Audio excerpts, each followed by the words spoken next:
আসসালামু আলাইকুম। আবির এনাদের ব্লগ থেকে আপনাদের জন্য নিয়ে আসছি আজকে আটা দিয়েই সরাসরির রেসিপি।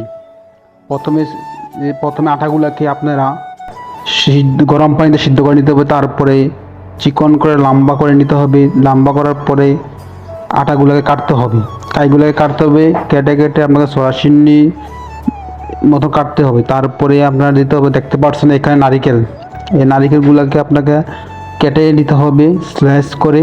নেওয়ার পরেই আপনারা দেখতে পাচ্ছেন কত সুন্দর ছড়াগুলা কেটেছি আমি।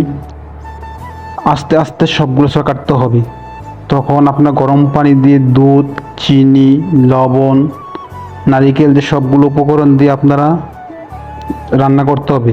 লাড়তে লাড়তে আপনারা এগুলাকে একদম পরিপূর্ণভাবে রান্না কমপ্লিট করতে হবে, যাতে একটার সাথে আরেকটা নিষেধ না লেগে যায়।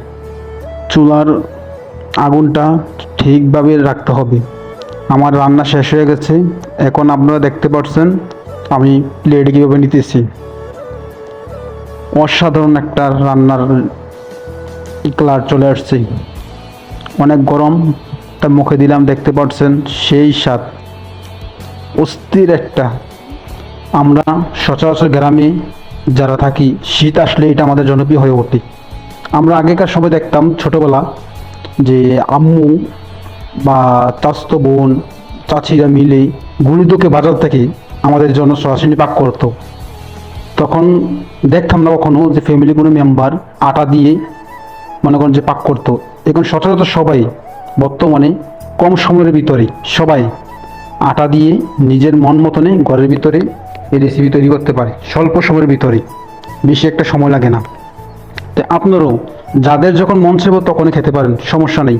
অস্থির একটা রেসিপি, যখন মন চাইবে তখন খেতে পারবেন। স্বল্প সময়ের ভিতরে বাজারে যেতে হবে না, গুঁড়ি দুখতে হবে না, চাল যেতে হবে না, স্বল্প সময়ের ভিতরে আপনারা খেতে পারেন।